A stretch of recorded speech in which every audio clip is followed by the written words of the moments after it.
Hola, ¿qué tal? Bienvenidos, buenas noches. Noche de miércoles, noche de debate. En este horario un poco más pausado, dejando ya la jornada y nos detenemos en los temas que nos importan. Siempre, como decimos al principio de nuestro programa, agradeciéndonos a quienes nos visten, a quienes nos trasladan, a quienes hacen posible que cada miércoles aquí en nuestra casa haya un debate. Y hoy nos vamos a plantear un tema que está bastante solapado, no sé si denominar invisibilizado, pero que sí lo pensamos, son como los gritos del silencio que lo pensamos cuando escuchamos de verdaderas tragedias, de mujeres desaparecidas, de niñas desaparecidas, de niños que no aparecen, o cuando se descubren en grandes titulares operativos que muestran la indignidad del trabajo esclavo. Sí, trabajo esclavo, esclavo. Usted dice, pero no, si ese término se perdió allá en 1810, ¿se acuerdan? Y se ratificó en el 16. No, trabajo esclavo. De esos hablamos cuando hablamos de trata. Vamos a repasar algunas denominaciones, pero lo que hoy queremos es saber lo actuado. ¿Por qué en pleno siglo XXI todavía hay niños, niñas, mujeres, hombres que están en un estado de esclavitud, que son tratados, que no pueden ser respetados desde la dignidad del ser humano? Circunstancias de la vida, qué pasa con el Estado, con los organismos que están, y de hecho muchos son protagonistas de un trabajo responsable y en serio. La verdad que tenemos un panel que a lo largo de esta hora nos enorgullece haber podido tener estas voces. Está aquí en piso el doctor José Ignacio Candiotti, fiscal general ante el Tribunal Oral en lo Criminal de Paraná, provincia de Entre Ríos. Buenas noches. Buenas noches. Gracias por su presencia. No, gracias por invitarme. Silvina Calveira tiene un compromiso con las organizaciones de derechos humanos desde allá lejos y hace tiempo. Recién le decía, ¿te acordás cuando empezábamos a hablar hace tantos años de trata? Y hoy, siglo XXI, era digital, inteligencia artificial, seguimos hablando del paleontozoico en cuanto a al perfil de sociedad. ¿Cómo estamos? Buenas noches, Claudia. ¿Cómo estás? Hay un consejo consultivo de trata. Es una de las integrantes, ¿verdad? Es un organismo del Estado. Sí, Consejo Provincial de Prevención, Protección y Asistencia a Víctimas de Trata. Exacto. Y este consejo es uno de los tantos que en el ámbito nacional hay en nuestro país, porque también en el ámbito nacional, a través del Ministerio del Interior y a través de las organizaciones y ministerios creados específicamente, se sigue la problemática de la trata, que involucra a América toda, que involucra al mundo todo. También hablamos de trabajo en condiciones de esclavitud, por eso está Ariel Villanueva. Ariel, coordinador de trabajo decente. Coordinador de trabajo decente, ¿qué significa eso? Bueno, primero, buenas noches, Claudia, buenas noches a toda la audiencia. Trabajo decente es un concepto que la OIT ya viene trabajando de hace décadas. A veces llama un poco la atención, algunas personas le llama la atención el concepto, y es simplemente la mejor condición de trabajo en la cual se puede aspirar para todos los trabajadores, para las personas que pretenden un trabajo. Y en esa mirada transversal, obviamente, la lucha contra la trata es uno de los ejes importantísimos. Decía recién que todo lo que es zona fronteriza es una zona que se monitorea muy específicamente por lo estratégico, ¿no?, que tiene el tema seguridad. Por eso vamos a ver si ya está en línea. María Belén Viré, ¿estás allí en Gualeguaychú? No está. Ya enseguidita seguramente la vamos a tener en el Zoom a la directora de Derechos Humanos, pero de Gualeguaychú. Doctor, lo actuado, lo vivido, la trata, lo actuado, lo vivido, ¿en qué punto estamos? Bien, desde el punto de vista judicial, la verdad que tenemos que decir que, bueno, a lo largo de estos años, desde la sanción de la primera ley, que hay que decirlo, data del año 2008, porque antes no estaban, digamos, descritas en el catálogo penal las conductas de trasladar, de captar, de ofrecer a una persona con la finalidad de explotación, sea laboral o sexual, como usted recién, Claudia, decía. Ahora bien, a lo largo de esos años, entonces, tenemos que decir que la verdad que se ha avanzado bastante. Hay muchas sentencias condenatorias que abarcan las distintas fases del delito de trata, como decíamos recién. En la mayoría de los casos se trata de situaciones, por lo menos las que hemos vivido en el Tribunal Oral en lo Federal de Paraná, aquí en Entre Ríos, del traslado de víctimas, ¿no es cierto?, ya sea con la finalidad de la explotación sexual o laboral hacia Paraná, y por eso luego, consumado el delito aquí en esta provincia, es que se ha dado intervención a la justicia federal del... ¿De qué lugares se traslada principalmente? Si ya tienen un diagnóstico, por supuesto, cuando uno mira en perspectiva, hace balance, ustedes que hacen investigación, ¿cuáles son los lugares que mayormente, trasladan a gente en condiciones de alta vulnerabilidad a la provincia de Entre Ríos?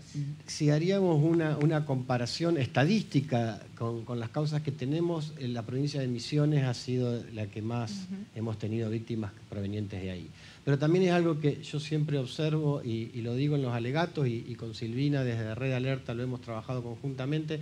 También hemos visto que hay como un corredor Santa Fe-Paraná, y entonces yo siempre decía hay que prestarle atención a esto, y uno de los casos más resonantes de trata que tuvimos en la provincia fue el juicio Martínez, donde a la víctima justamente se la trajo en colectivo desde la ciudad de Santa Fe. Primero había sido explotada sexualmente ahí y luego lo fue acá en Paraná, en un caso muy resonante que conmovió a toda la sociedad. Y entonces decíamos la importancia también de realizar los controles para evitar que se trasladen a menores de edad en esta situación. Como también, hablando de controles, creo que es importante mencionar el caso Manzanares Campo Amor que tuvimos, en el cual a una menor de edad también se la quería sacar vía Victoria para llevarla a Córdoba, y por suerte, a raíz del accionar de la Gendarmería se pudo impedir, ¿no es cierto?, que esto sucediera. Pero bueno, como les decía, realmente lo que nos tiene que poner, por un lado, contentos, es que estas conductas no han quedado impunes, ha habido sanciones, pero también, digo, quedan cuestiones pendientes y, bueno, luego, si quiere, hablamos de eso. Silvina, y hoy por hoy, porque a la justicia se llega con un caso consumado, en la prevención, ¿somos efectivos? Digo porque si vamos a lo logrado tanto en derechos de educación sexual, en empoderamiento de los derechos de la mujer, creación de estructuras administrativas del Estado, protocolos, todo eso que ha insumido que gran cantidad de estructuras se creen y se asignan los recursos humanos y presupuestarios, y hoy decimos, hay trata. Ustedes dirán, ¿por qué hablan de la trata si es algo que no está? Hay trata. ¿Hay trata? Sí, de hecho la campaña del gobierno de la provincia de Entre Ríos hace una definición muy clara, la trata existe. Y en eso, en un análisis territorial que se hizo cuando se desarrolló esa campaña, el del 2018, y nosotros notamos que a partir de la campaña, en eso que vos haces referencia, la línea 145, que es la línea de denuncia, no había llamados, por lo tanto la ciudadanía no estaba incluso conociendo que tenían una herramienta justamente para comunicarse, y hasta las propias víctimas que muchas veces llaman.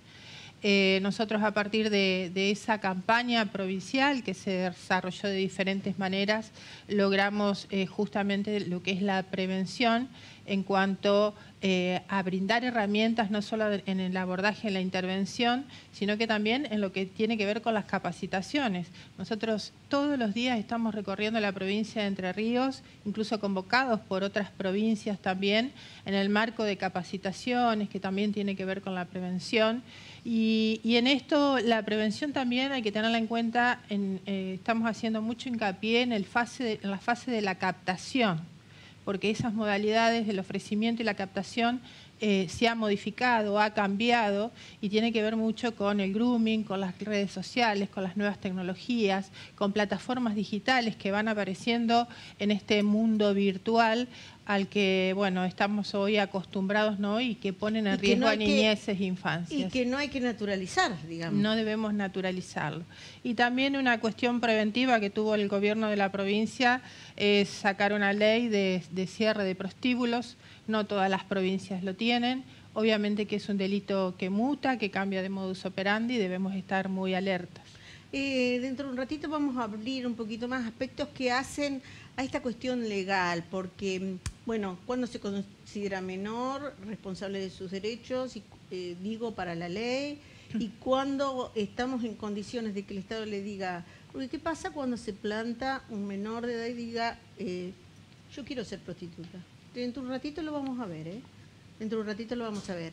Y la vulnerabilidad en cuestiones, ustedes saben que cuando hay crisis económicas y cuando las necesidades se hacen sentir, hablar de condiciones de esclavitud en el trabajo, precarización extrema, se generalizan.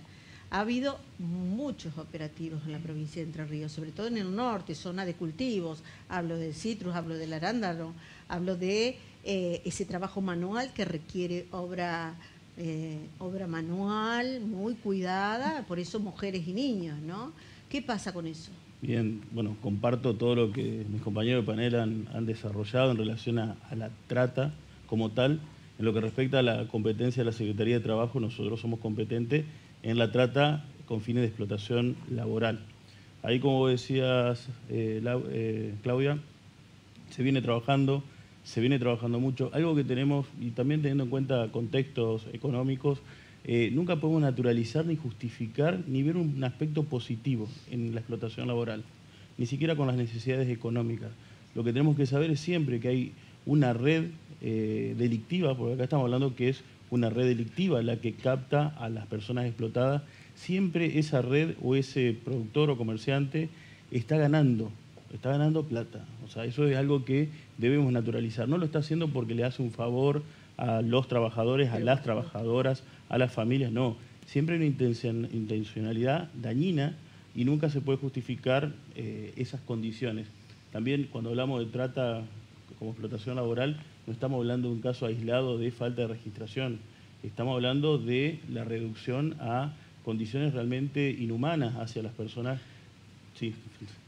Te iba a preguntar precisamente eso, porque quizás usted diga, sí, trabajo esclavo, y no se componga la imagen mental de lo que estamos hablando. Estamos hablando de zonas donde hay explotaciones, por lo general rurales, que no hay servicios ni de luz, ni de higiene, ni de baños adecuados, ni mucho menos lugar de pernote, ¿no es cierto? Sí, y esa es una fotografía que al momento que se puede determinar en el marco de una inspección, pero la trata viene de mucho tiempo antes. Por eso también es que... Cuando vos decís antes, ¿cuánto tiempo? Puede ser mucho tiempo, puede ser ¿Muchos meses viviendo años, así? No, puede ser años también en lo que es la captación, recién hacía referencia a Silvina. Por eso lo importante de ser serios y profesionales al momento también de combatir estas redes delictivas. ¿Tiene miedo la gente de denunciar? La gente tiene miedo porque también la presión y la amenaza es una constante, es una regla en la captación. Por eso cuando nosotros vemos en la trata laboral solamente las condiciones no dignas, irregulares e ilegales de la relación laboral, es una parte de todo el sometimiento, presión, amenaza a la cual son víctimas. Y lo más complejo, no solamente es en la captación, es al momento de la detección, después también vive un trabajo que es muy complejo, que es el día después. Y es ahí donde con la justicia... ¿Qué es el día después? ¿Qué es el día después? ¿Es fácil llevar al propietario de una producción importante con capital exportable al banquillo de los acusados? Lo importante es el compromiso de todas las partes de la sociedad. Eso ¿Pero es se lo lleva o no se lo lleva? Nosotros, al momento de la detección, no solamente iniciamos una actuación administrativa en lo que respecta a una multa grave, desencadena en una multa grave, sino tenemos la obligación de hacer la denuncia en sede judicial. Al tratarse de un delito federal, es a través de un juzgado federal. ¿Se lo lleva o no se lo lleva? Sí, se lo lleva y se lo condena, que es lo importante, como le decía. Obviamente no en todos los casos, hay que hacer un juicio justo y en virtud de eso está la postura, en nuestro caso, de la Fiscalía, que somos los que acusamos, pero también están los abogados defensores, ¿no es cierto?, del imputado. Pero bueno, hay que decir de que hay muchas condenas por trata laboral. Al principio eran más las por trata sexual, pero bueno, empezamos a trabajar al respecto. Recién mencionaba la OIT, yo tuve la oportunidad de ser convocado con la gente de la OIT y de la Procuración General de la Nación a trabajar en un nuevo documento sobre trata laboral. ¿Por qué un nuevo documento? Porque el primero ponía hincapié en que había trato laboral cuando se verificaba un aspecto de un salario ínfimo y que la persona estuviese en negro.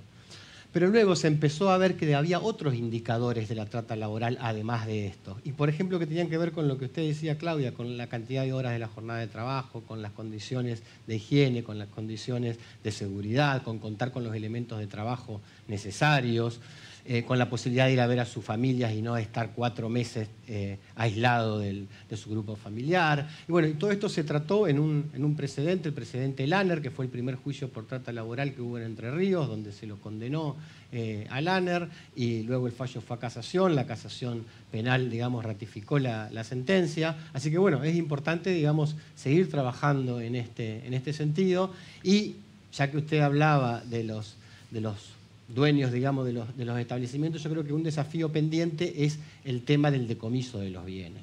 O sea, es fundamental, más allá de la condena, los bienes por ejemplo, bienes inmuebles, por ejemplo, bienes muebles.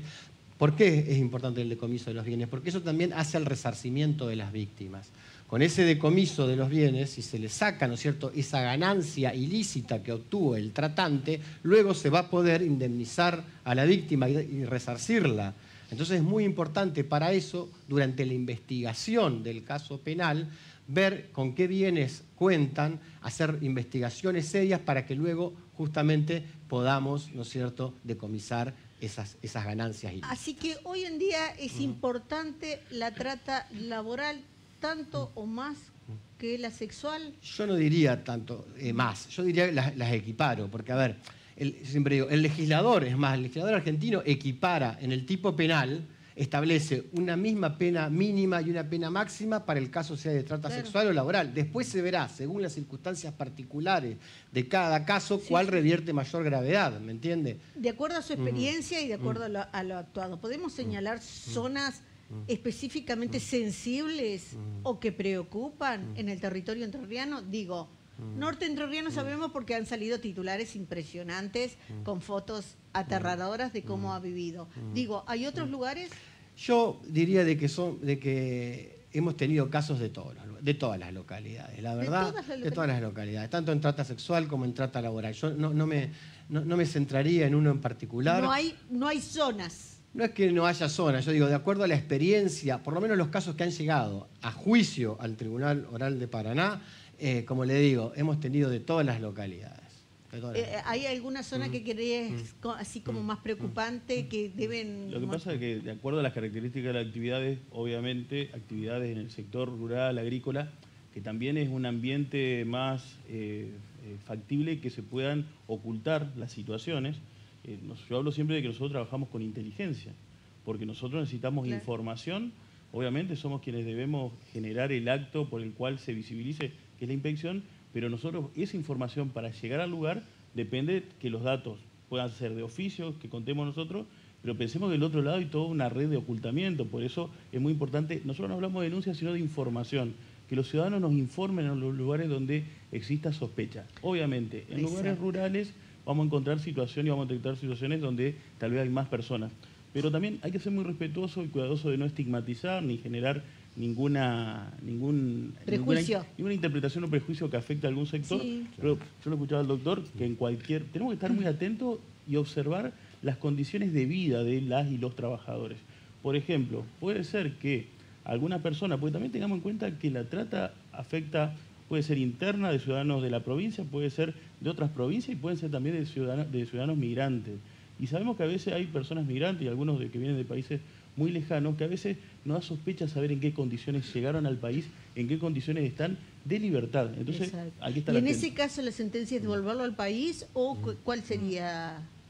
No, sí, la víctima, una vez que se la rescata ya antes de la sentencia, lo que se trata de lograr una vez rescatada la víctima es que vuelva a su lugar de origen, ¿no es cierto?, con su familia, más en los casos de víctimas menores de edad, ¿no es cierto? Y en este caso tengo que decir que hacemos una diferenciación en los casos de trata sexual y de trata laboral, porque digo, se da una particularidad que nosotros no hemos tenido ningún caso de trata sexual que la víctima haya sido varón. O sea, todos los casos de trata sexual las víctimas han sido mujeres, tanto mayores de edad o menores de edad. En los casos de las menores de edad, Claudia, con mayor razón, como le digo, toda la preocupación es que vuelva a estar con su familia, salvo en aquellos casos que se advierta que desde la propia familia, que son los menos, también han intervenido, ¿no es cierto?, en el proceso de captación de la víctima. Mujeres captadas, mujeres seducidas desde alguna estructura del poder, no importa cuál, no pongamos nombre. Hechos concretos, real, han sido públicos, han sido títulos, han terminado en juicios. Digamos, ¿es una ciudad incómoda de abordar por las presiones que trae? Sí, en realidad, y haciendo referencia tanto a la trata sexual como a la trata laboral, también volviendo un poquito a la trata laboral, que vos hacías esto de en qué lugar estamos ubicados como provincia. Entre Ríos es la ruta que está dentro de la ruta crítica de vulnerabilidad, esto dicho también por la OIM, la Organización de Migraciones a nivel internacional, porque somos ruta Mercosur, tenemos pasos de frontera, pasos internos, geográficamente favorables a quienes cometen los delitos a medida que se lo persigue también, ¿no? Y es difícil ahí. Es difícil, es difícil. Pero están en diálogo con las intendencias que están al otro lado del río. Sí, sí, sí. Nosotros tenemos mesas, llamamos mesas de integración con algunas ciudades locales, como Colón, por ejemplo, y trabajamos coordinadamente con del otro lado de la ¿Hay frontera. colaboración? ¿Hay un ida y Existe vuelta? colaboración. Y en lo que hacías referencia a estas presiones, obviamente que es un delito que también habla de las complicidades, ¿no? Hubo muchas causas, incluso a nivel nacional, que, bueno, desde funcionarios policiales, también en nuestra provincia, sí, que tuvo una condena ejemplar acá en el Tribunal Oral Federal. Sí, y bueno, y así... Y mucha presión local. Sí. Digo, lo que tiene que haber sido en los municipios chicos, la resonancia social. Sí. Por eso es muy importante trabajar con los municipios, porque son quienes conocen el territorio. Por eso también desde el Consejo Provincial nosotros integramos a los municipios a este trabajo y a esta recorrida que venimos haciendo durante años y también de instalación de estas campañas que te hacía mención. Exacto. Y Belén Miré, me dicen que ya está en el Zoom en Gualeguaychú. Belén, ¿me estás escuchando? Así es, ¿qué tal? Buenas tardes. ¿Qué tal? ¿Cómo estás, Belén? Y ella es directora de Derechos Humanos y corresponsable de área de género, diversidad sexual de la Municipalidad de Gualeguaychú. Ella es docente en ciencias políticas y, bueno, entre otras cuestiones, no ha replicado y han hecho muchos abordajes desde la prevención. Yo le decía a Belén, queremos hacer esto, ¿no? Lo actuado y lo logrado desde la perspectiva de derechos humanos. Y más en Gualeguaychú, que he visto que varias veces el intendente ha convocado a la mesa interinstitucional a que sesionen en Gualeguaychú por el tema trata. ¿Qué tal? ¿Cómo están? Bueno, sí, efectivamente, Gualeguaychú ha sido parte, ¿no?, desde el municipio, de todo un engranaje en materia de prevención, de trata de personas, de prevención de violencias, y desde ese lugar asumimos un compromiso en el año 2021, cuando firmamos un convenio con la FAM, con la Federación Argentina de Municipios, y el Comité Nacional de la Lucha contra la Trata y la Explotación de Personas. Un comité que es un comité interministerial, está conformado por diferentes ministerios de nación, y bueno, desde ese lugar es que se vienen llevando adelante diferentes acciones, fundamentalmente en materia, como decía recién, de prevención.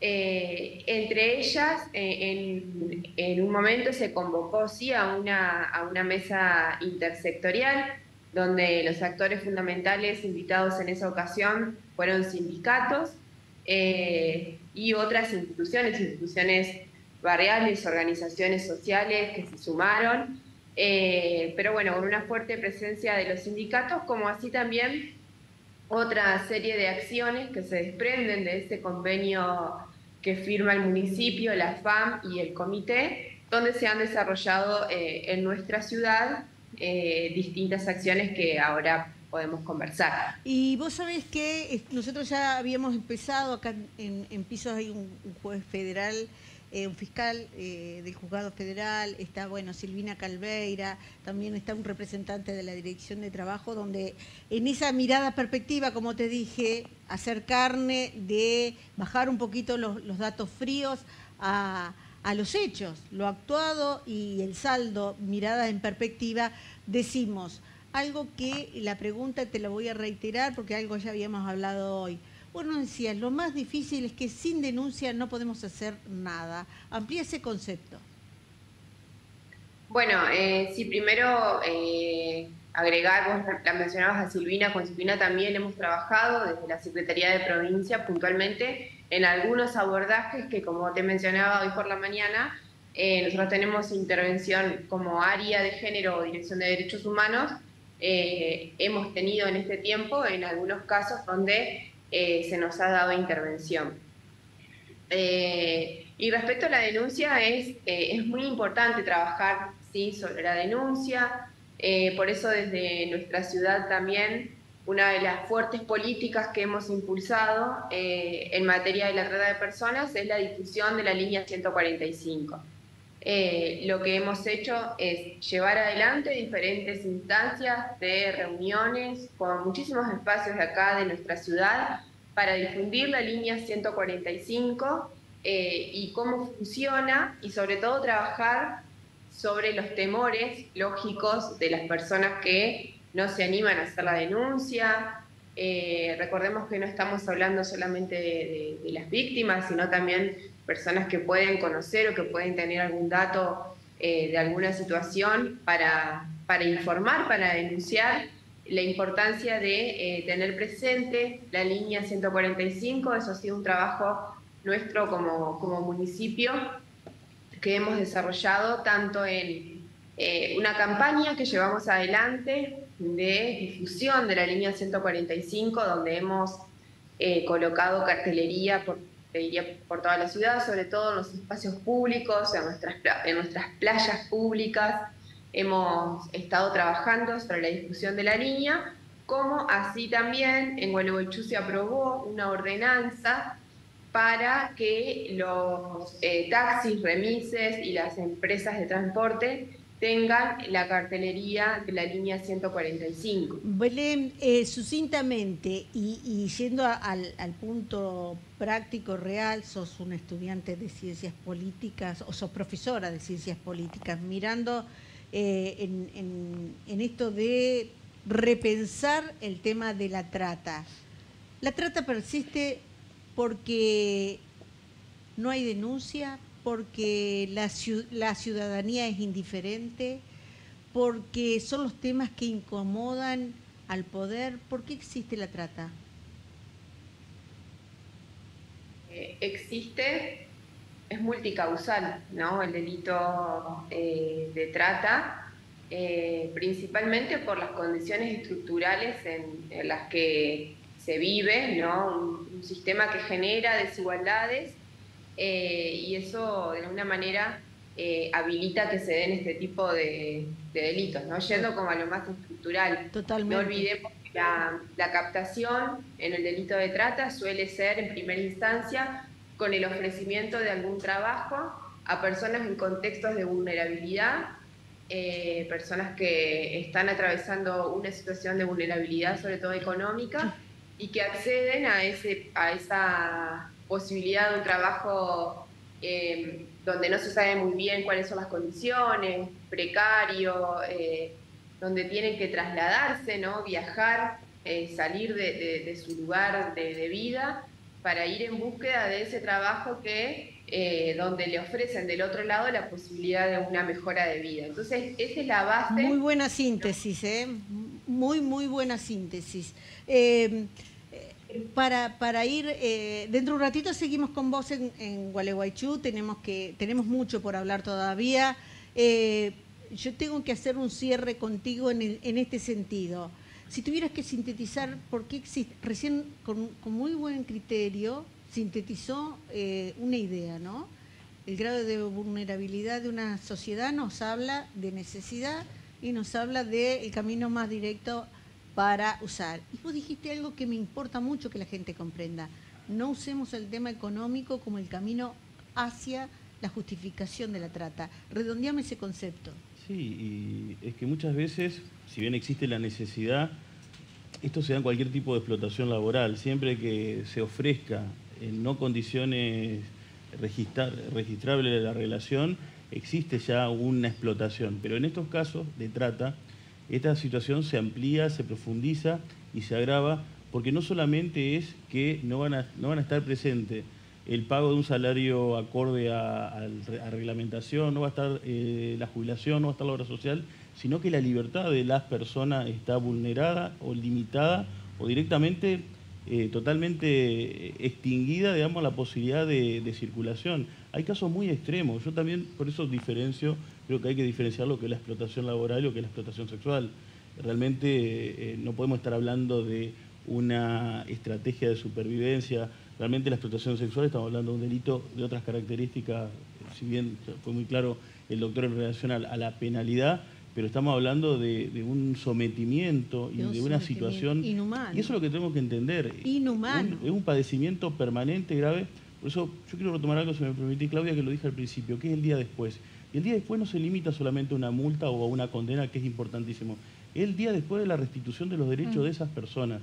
Y es ahí donde realmente yo creo que Entre Ríos tiene un trabajo que a veces no se ve también. Yo esto quiero destacarlo.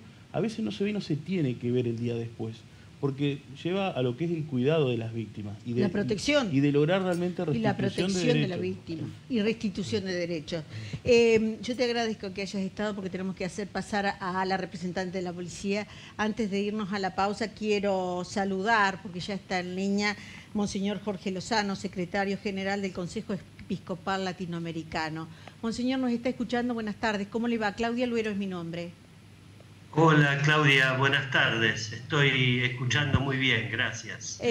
Bueno, y con Monseñor vamos a hablar porque él ha hecho una columna de opinión que ha sido tomada por muchos medios de la provincia y en el ámbito nacional, hablando de la mirada indiferente de esas personas que en un estado de vulnerabilidad pueden caer en la trata o en cualquier tipo de esclavitud humana. Lo quería presentar antes de irme a la pausa porque sé que sus tiempos están contados para... si nos tiene paciencia, hablar 2 minutos de esa idea, un concepto muy contundente que usted dejó respecto de la mirada indiferente del poder y de la sociedad para con el tema trata. ¿Puede ser? Sí, cómo no, Claudia. Bueno, vamos la pausa con nuestros anunciantes. ¿Sabe que en Oro Verde, la prioridad de la gestión es precisamente la obra pública? Nos decían de esta manera. También en esta gestión nuestra es de la obra pública, mucha obra pública con presupuesto municipal. Nosotros tenemos las cuentas muy ordenadas, gracias a Dios. Nosotros cerramos el año con superávit fiscal, todos los años han sido así. Eso nos permite ser y pensar bien qué es lo que queremos para nuestra localidad. Y en estos tiempos de vacas flacas, como yo digo, es la verdad que importantísimo tener las cuentas ordenadas.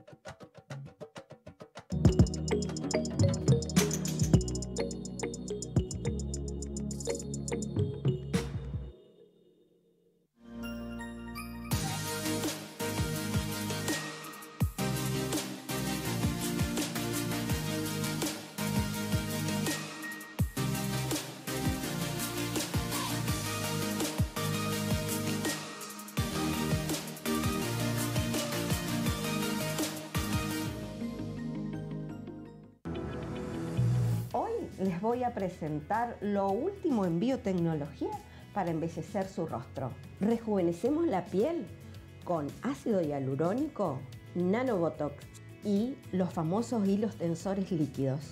Te invito a conocer este tratamiento de última generación. Ahora podés seguir las noticias y toda la programación de El 11 desde tu celular, descargando la aplicación en tu teléfono o tablet. Buscá en la Play Store de tu móvil El 11. Instalá y disfruta toda la programación en vivo en alta definición como si lo vieras en tu TV, pero en cualquier parte. Además, acceso directo a las últimas noticias de el11.com. También podrás compartir estas con tus contactos y redes sociales preferidas. No te pierdas de ver El 11, estés donde estés, siempre. Flota de modernas unidades, autos que garantizan confort y seguridad, una dedicada atención al cliente. Centro Remis, todo lo que está bien para un buen viaje. ENERSA te aconseja el uso responsable de la energía. Regula los aparatos de aire acondicionado en 24 grados. Por cada grado inferior a esa temperatura, el consumo aumenta en un 5 y un 7%.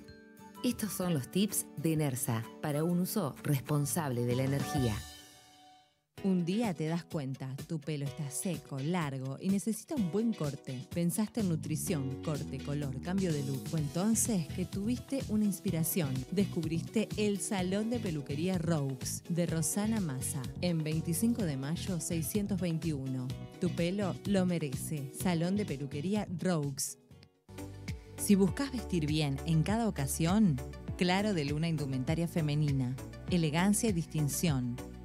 Ropa sport, alto sport, noche y de ocasión. Claro de Luna, indumentaria femenina. Andrés Pasos, 250. La vida se trata de compartir momentos, risas, abrazos y miradas, porque vivimos de esos instantes repletos de emociones. Asegura el futuro de aquellos que amás. Un último acto de amor es posible y nosotros lo hacemos realidad. Seguros de vida y Abser Seguros, asegurando tus experiencias.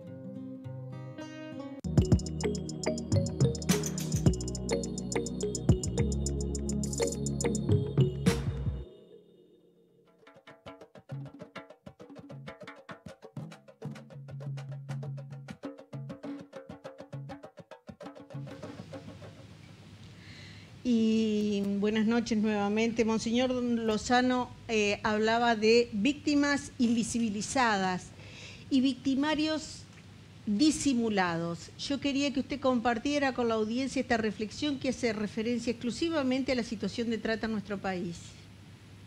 Sí, en nuestro país hay secuestros, torturas, hay engaños, como mencionaban recién, con excusas a veces de cambio de trabajo en una casa de familia para poder estudiar en la universidad o completar el secundario, y todo eso se oculta.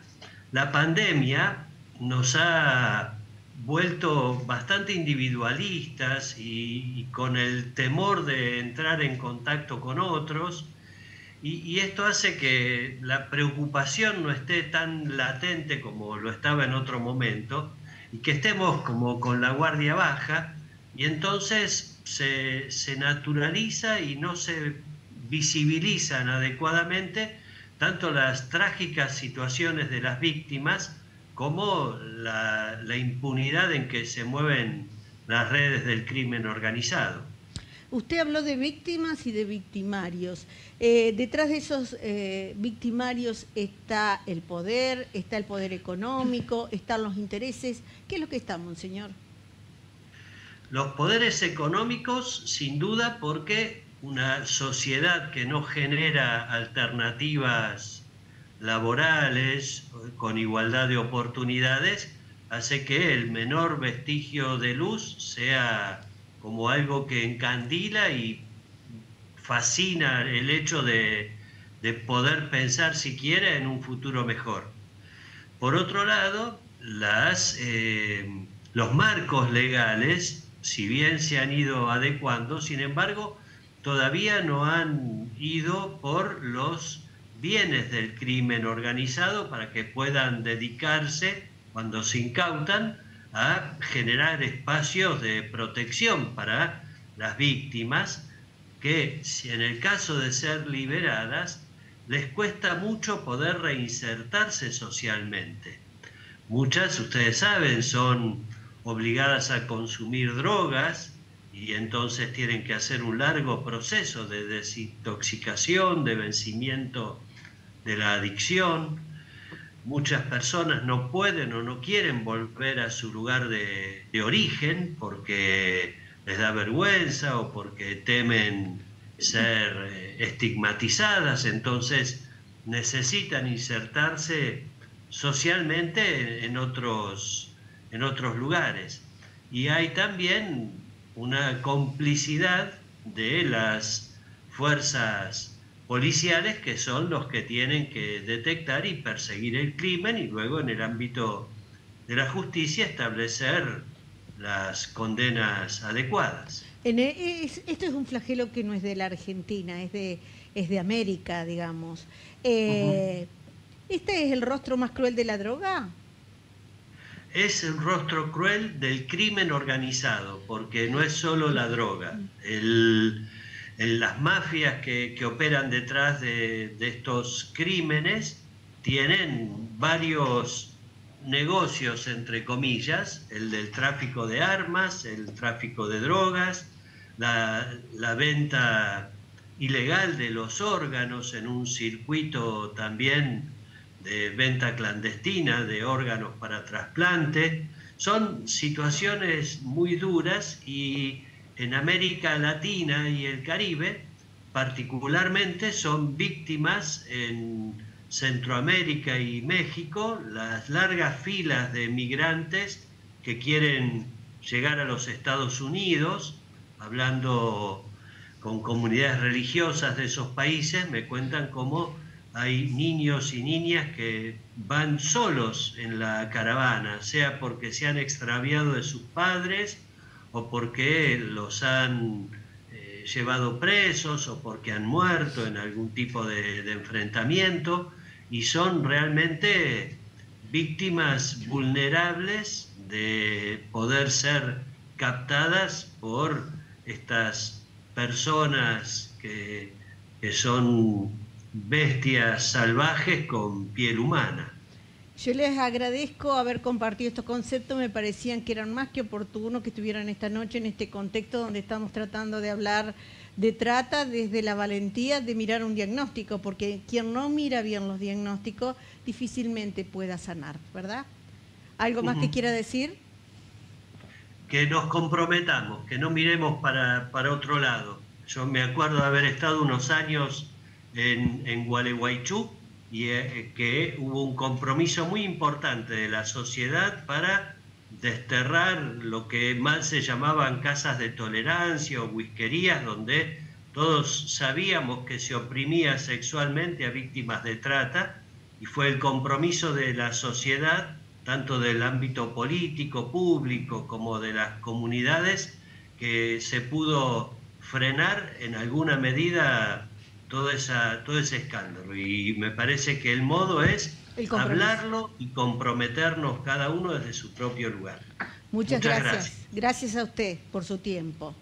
Realmente importante y muy frontal, ¿no? Sí, me parece importante, bueno, varias de las cosas que dijo Monseñor, con quien hemos tenido oportunidad de estar en un congreso en Villa María hace unos años juntos, y sé de su preocupación por esa temática, pero lo que se refería a las casas de tolerancia, la verdad es que la ley que la castigaba, la ley 12331, en la Argentina estaba considerada, por un fallo que había salido, el fallo Rojas en Buenos Aires, como que si se castigaba al que regenteaba o al que administraba un prostíbulo, era inconstitucional castigarlo porque eran conductas que tenían que ver con el ámbito de reserva del ciudadano. Eso es lo que decía ese fallo Rojas. Y por eso durante muchos años no existían condenas en la Argentina al que regenteaba un prostíbulo. Y la verdad que hay que decirlo, fue la actividad de la Oficina de la Mujer de la Corte Suprema de Justicia de la Nación, cuando estaba la doctora Carmen Argibay como ministra de la Corte, luego posteriormente falleció, y en la Procuración General de la Nación, el procurador Rigui, donde se empezaron a hacer tareas de concientización y talleres de concientización que aquí en Entre Ríos tuvimos la oportunidad de hacer varios, hicimos en Paraná e hicimos en Concepción del Uruguay, diciendo de que en realidad la ley estaba vigente, que había que aplicarla, que era un delito, realmente era un delito administrar un prostíbulo, que eso generaba ganancias ilícitas y que en esos prostíbulos se explotaba sexualmente a las chicas. Y bueno, y la verdad que a partir de esa concientización empezó a revertirse la situación, empezaron a haber condenas. Aquí en Entre Ríos tuvimos condenas y me parece importante, ¿no es cierto?, ponerlo de resalto. Perfecto. Se incorporó la comisaria inspectora Zulma Alcañarás. Zulma, decíamos, hacemos carne y decimos lo que hacemos. ¿Qué hace la policía? Hemos visto compromisos públicos del Ministerio de Gobierno de la provincia en esto, ¿no? Buenas noches para toda la audiencia. Exactamente, junto con la coordinadora del Consejo hacemos campañas de prevención, de visibilización de esta problemática, como también nosotros hacemos lo que es la prevención de este delito. Por ejemplo, el tema de las personas que ejercen la prostitución en la vía pública, la prostitución no está prohibida, nosotros lo que hacemos es controlar que no estén en las esquinas los menores, las menores, y controlar de que no estén siendo acompañadas por alguna persona que puede ser su pareja o que la está explotando sexualmente, la está obligando a que ejerza la prostitución. Exactamente. El hecho que mencionaba recién Silvina, las redes sociales han agregado otro componente. ¿Cómo se lucha contra eso? ¿Lo trabajan, no lo trabajan? La prevención, básicamente. Eso es... ¿También lo trabajan? Prevención, sí, prevención a los padres, inculcarle el tema de las redes sociales de los hijos, que hablen con los chicos, que hablen que la persona, por ejemplo, con la que se están escribiendo o que se están mensajeando, la mayoría no la conoce, no sabemos quién está detrás de la pantalla. Hemos tenido situaciones que han venido a denunciar, por ejemplo, a la división que tuvimos este fin de semana, de una chica que se quería ir porque había conocido una persona que ella decía que era un joven de la ciudad de Santa Fe, que la madre no quería que se vaya por el tema de eso, de que no lo conocía. Y bueno, la chica estaba anonadada, digamos, obnubilada. Y es lo que la madre le recalcaba y le decía de toda esta situación que ella ha escuchado, que las redes sociales uno no sabe con quién está hablando. No es lo mismo conocer a la persona personalmente que a través de una red que no sabemos realmente con quién estamos hablando y quién es la persona. Ya vamos a volver con el tema del menor y esta posibilidad de elegir qué hago con mi cuerpo, porque me parece que ahí hay una fina y delgada línea que está muy explotada hasta en los medios de comunicación y en las redes sociales. Vuelvo a Belén Viré. Belén, si escuchabas recién, Monseñor Lozano elogió el compromiso de Gualeguaychú en el tema de denunciar la trata, de alguna manera combatirla. ¿Sigue así eso hoy? Sí, por supuesto.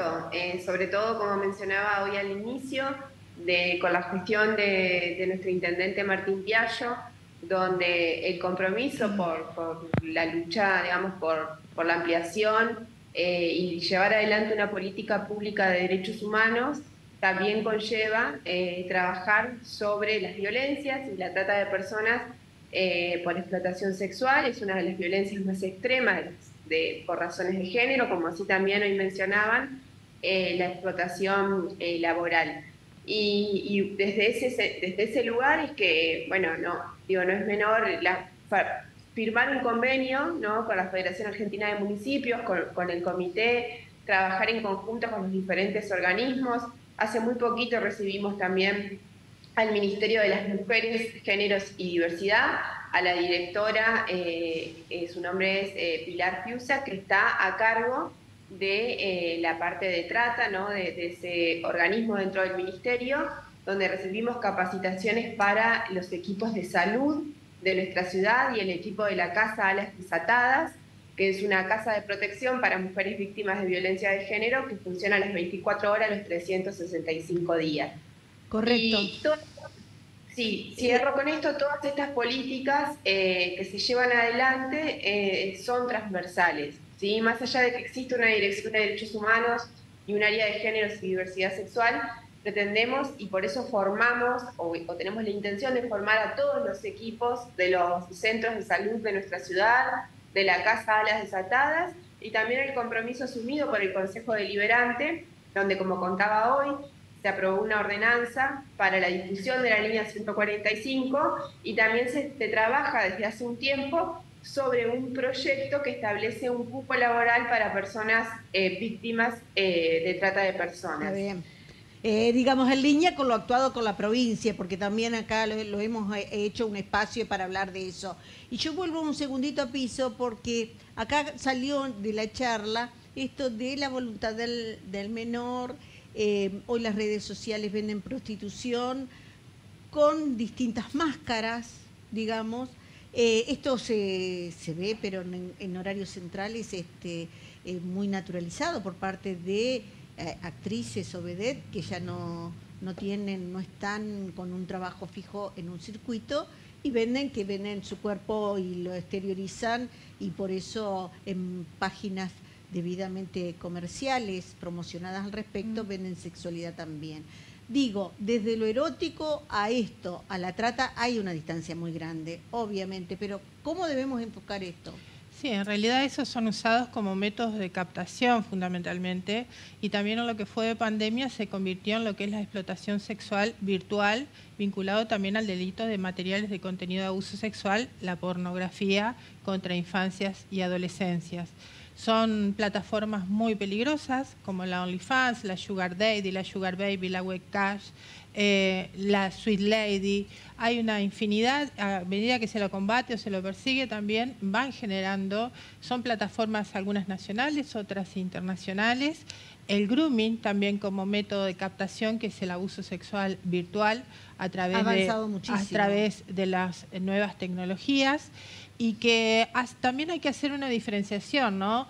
Cuando hablas de menores, de niños, niñas, adolescentes, menores de 13 años, esto dicho por la Convención Internacional de los Derechos del Niño, no tienen la capacidad suficiente de poder discernir en cuanto a brindar un consentimiento o si están frente a una situación de riesgo o peligro en una pantalla o en una situación real.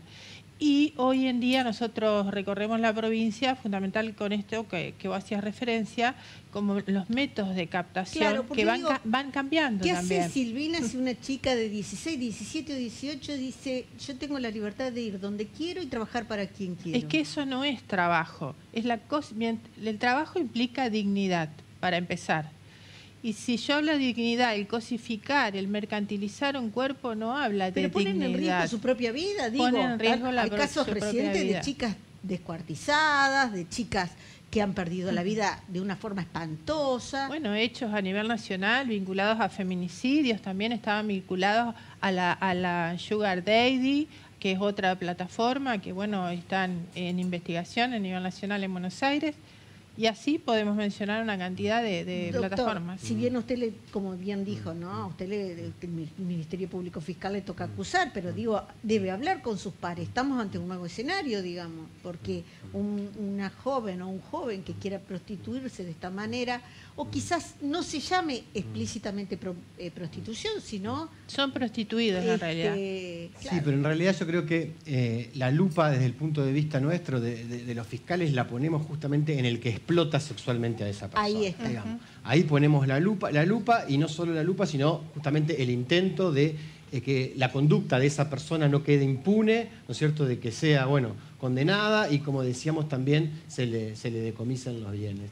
Y en ese sentido, para llegar justamente a esta finalidad, una cuestión que quería decir, porque se habló del tema sobre las denuncias, cómo comienzan las causas con las denuncias. Exacto. Y digo que es importante la denuncia de los ciudadanos, pero tampoco tenemos que olvidarnos de que en realidad muchas de las causas comienzan de otra manera. Por ejemplo, a través de la prevención de las fuerzas de seguridad, sea fuerzas de seguridad nacionales o provinciales. También comienzan a raíz de la actividad proactiva de las propias fiscalías, ¿no es cierto?, que ante la posible noticia de un delito de trata se ponen ya a investigar y actuar, y esto me parece importante, ¿no es cierto?, ponerlo de manifiesto para que la comunidad, ¿no es cierto?, lo sepa. Como también me parece importante, hablando de las víctimas, dos cuestiones muy puntuales, y una que es, y lo decía Monseñor, lograr la reinserción social, porque nosotros algo que vemos en los debates, en los juicios, es que muchas veces tenemos la reiteración de víctimas. O sea, ¿qué pasa? Una misma chica ha sido víctima en varias causas. Entonces, si no logramos que esa chica tenga un trabajo digno, que a través del trabajo digno pueda tener un salario, pueda tener una obra social, la verdad es que vemos de que por ahí nos contentamos con que fue rescatada, pero luego volvió a caer en este flagelo. El día después de haber sido rescatada, digamos. ¿Qué hacemos con esa joven? Exactamente. Y en ese sentido me parece importante, en el día del qué hacemos después, y un poco lo que vos planteabas con los avances que se han hecho en la materia, es decir, en relación a la víctima, el avance, una nueva ley que data de unos años que le da la posibilidad a la víctima de trata de, en la etapa de la ejecución de la pena, participar y opinar acerca de si está conforme con la libertad condicional o no del condenado, si está a favor o no de la prisión domiciliaria, si está a favor o no de las salidas. Es muy importante. ¿Qué tema ese, Es un tema, en el caso Alfonso lo hemos trabajado conjuntamente, por ejemplo, digamos, y es una amplitud de derechos que creo que tenemos que ponerla a los también. Medios, y cuando digo medios digo páginas digitales, de noticias, llegan ese sujeto es el mismo que hizo tal cosa o que amenazó a tal otra. Digo, no es un tema menor el que usted está diciendo. Tengo que ir a una recomendación comercial porque quedan poquitos días para que haya elecciones en ATE. El Centro de Jubilados y Pensionados de ATE renueva sus autoridades. Mira. Soy Juana Ábalos, actual presidenta del Centro de Jubilados ATE. Multiplicamos centros en toda la provincia. El 9 de agosto, acompáñanos con tu voto. La verde es la que tenés que elegir. Y como de recomendaciones se trata, también tenemos que recordarles que el medicamento se adquiere solamente en farmacia. Todo medicamento tiene una cadena de cuidados, debe ser recetado por un médico y debe ser controlada, dicha receta por un profesional farmacéutico. Recordalo, un consejo del Colegio de Farmacéuticos, el medicamento solo en farmacias. Y vuelvo a la policía, vuelvo a la fuerza de seguridad, porque hacer un operativo donde, bueno, seguramente alguna vez interviene también en forma conjunta fuerzas federales, donde hay que ir a un predio rural, donde hay que ir, bueno, a algún lugar donde haya menores que se resistan o no. A una condición debe ser bastante difícil esa situación. Exactamente, sí. Nosotros, para dibujarle un poco la situación, nosotros, como decía el doctor, las causas se inician a través de la línea 145, que es la recepción de la línea de la denuncia anónima a nivel nacional, que ahí es derivada a las fiscalías que correspondan por jurisdicción. En ese caso, acá en la Fiscalía de Paraná se la deriva a la Fuerza Federal, a una Fuerza Federal o a nosotros, Policía de la Provincia.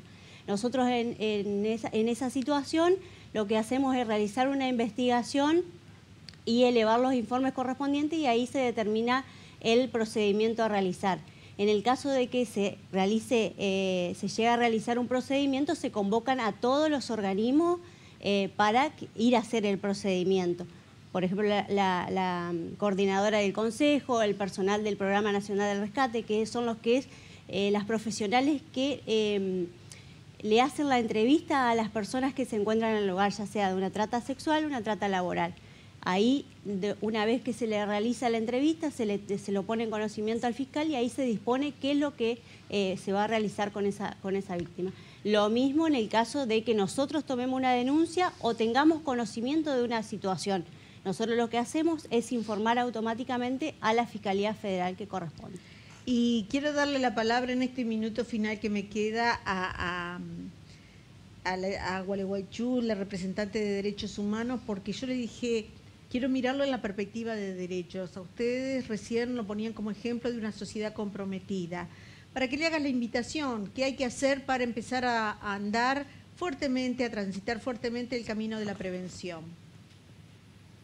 Bueno, principalmente tomar magnitud y conciencia de la importancia del rol del Estado, ¿sí? El Estado presente, organizado de organismos y de decisiones políticas que permitan avanzar tanto en la prevención como, decían hoy, una vez que la víctima está rescatada, el transitar esa reinserción, ¿no? Y el acompañamiento de las víctimas sobrevivientes de este delito.